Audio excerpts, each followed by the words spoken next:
Hi guys, it's Antoinette and welcome back to my channel. Now, most of you know, well, most of you that follow me on Instagram would know that I just recently came back from my vacay and we went to Maui in Hawaii. So I thought that it's essential for me to do this video and let you know some of the crucial, important things I think anyone that's traveling from the UK or anywhere in Europe needs to know before they plan their trip to Hawaii. So as I've said in one of my previous videos, Hawaii has 8 different islands and they're very different, and this is what we've been told in their personality and the vibe that each island has. So going for the first time, we were advised to go to Maui because it's a good starting place for first timers to Hawaii and it's absolutely stunning. I mean, if I could describe Maui in one sentence, it's like somewhere you have to feel. It transcends words, like from the beaches, the tropical rainforests, some of the stunning waterfalls, the scenery, and then you go to the other side of the island and then you're seeing stuff like deserts, and it's all wrapped up in this tiny island. That's why I say Maui, you have to feel it. It's somewhere that I can't describe it to you.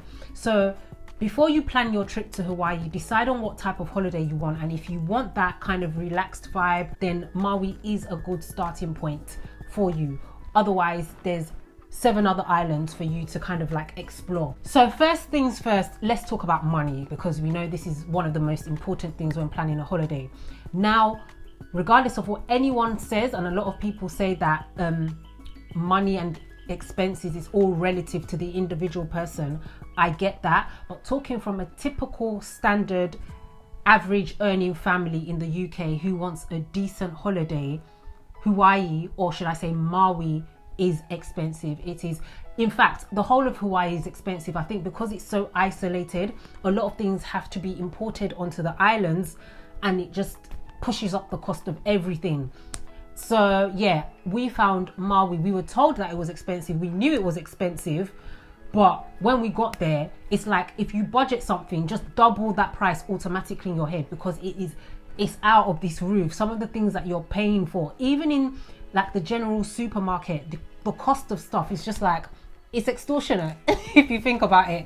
So if you're planning a trip to Hawaii, especially, and I'm saying Maui in this case because that's where we went, plan in advance that this trip might cost you a lot of money. So basically, if you want to have a good time in Hawaii, you're gonna have to bring out that paper, and that means you're going to have to save a lot of money. You know what, Hawaii for me was meant to happen for my 5th year anniversary, and we didn't go until our 8th anniversary. So it's a case where save up and then you can have yourself a good time, as opposed to going there and you can't do anything and you're just like.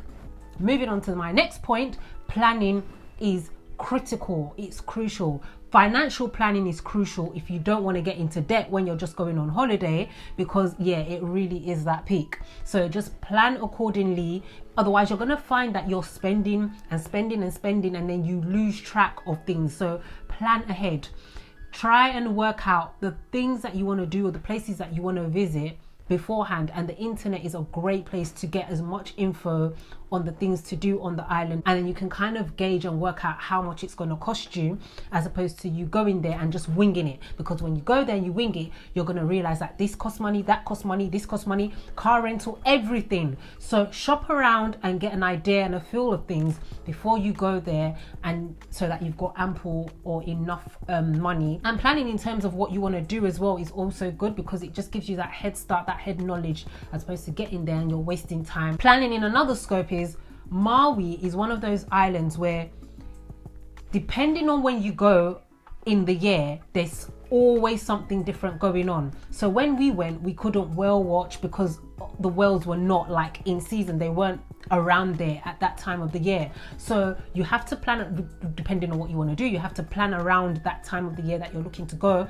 or find out what's happening in the island that you're going around that time of the year. Now, my next point, which I think is one of the most important points for someone coming from the UK or Europe, is that there is a lot of traveling involved to get into Hawaii. Now for us, it took us like just over 18 hours from the UK to Hawaii, because we had to go from the UK to LA and then change over from LA to Hawaii, and that was like another 6-hour flight. So bear that in mind. It is a lot of traveling, and it's not something that I personally would want to do with young children. Now, we have traveled with our children before to like Mexico. That was 13 hours and that was just so long. And I cannot imagine me taking my daughter on an over an 18-hour flight, like with a stopover as well. So just plan accordingly, like if you've got children, or if it's something that you don't like traveling that long, then do you really want to be going to Hawaii from the UK? It's easier for someone who's already in the US and they can get a straight flight from the mainland US, from mainland US to Hawaii, as opposed to coming all the way from Europe or somewhere in the UK. So just bear that in mind, that there's a lot of traveling and it can get really tiring and really tedious. And with that comes serious jet lag. I'm telling you, when I got back, it took me like 2 weeks to get over it. Bottom line, a lot of traveling, and bear in mind the whole jet lag with the hours that they are behind in Hawaii. Now, the next point is that I would strongly advise you to rent a car. When you get to the airport, rent a car, so that you're just not staying in one spot, and it's a lot cheaper than having to get taxis or Ubers around. So when we first got there, we got a taxi to the resort, and then we realized that we can't be doing this the whole trip, especially since we wanted to go around. If you want to experience the whole island, which I highly recommend you do, then it's best to get a car. They say it everywhere and it's true. It's a lot cheaper, and then you can do things at your own time and your own pace. There's plenty of parking around the island. Beaches, restaurants, everywhere you will find parking. And a lot of the places, the parking is free as well, because they know that people have to drive around. So hire out yourself a nice car from the airport and do what you gotta do. My next point is, if you're a bit of a planner like me, you kind of get tempted to like want to do this and this and this because someone's recommended this, or you've researched this and that. But regardless of how long you stay there, if it's just like a typical average holiday, maybe like 7 to 14 days type of thing, you cannot do everything regardless. There's just so much to the island. I mean, if you want to proper take everything in, there's so much to it. And like I said before, depending on the year that you travel, depending on the time of the year that you travel to the island or to Hawaii, to whatever island you're traveling, there's always something different going on. So pace yourself, don't try and rush everything, because if you rush everything, you kind of miss out of the experience of what you're doing, if that makes sense. So for us, for instance, the road to Hana, we did it, but we rushed through it. So there were quite a few things that if I had time, I would want to experience fully, or fully go through that trail, or fully, do you know what I'm saying? This island is so stunning and it's so beautiful. You don't want to miss out on things.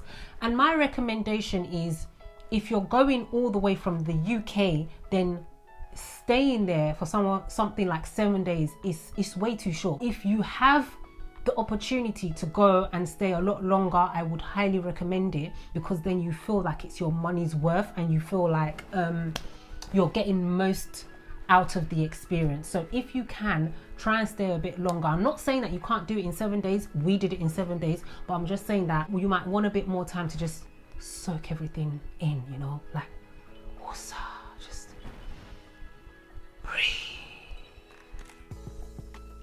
So that's it, guys. I hope you got something from the couple of pointers that I've mentioned, especially if you're traveling from Europe to Hawaii. I hope it's helped in one way or the other if you're planning your trip as well. It's all about planning in advance, and it just makes your travels or your trip a lot more better and enjoyable and run smoothly. So if you haven't subscribed, feel free to subscribe to my channel. If you like my content, give it a thumbs up and share it with anyone that you think might want this content. So yeah, until my next video, I will see you guys later. Have a good week.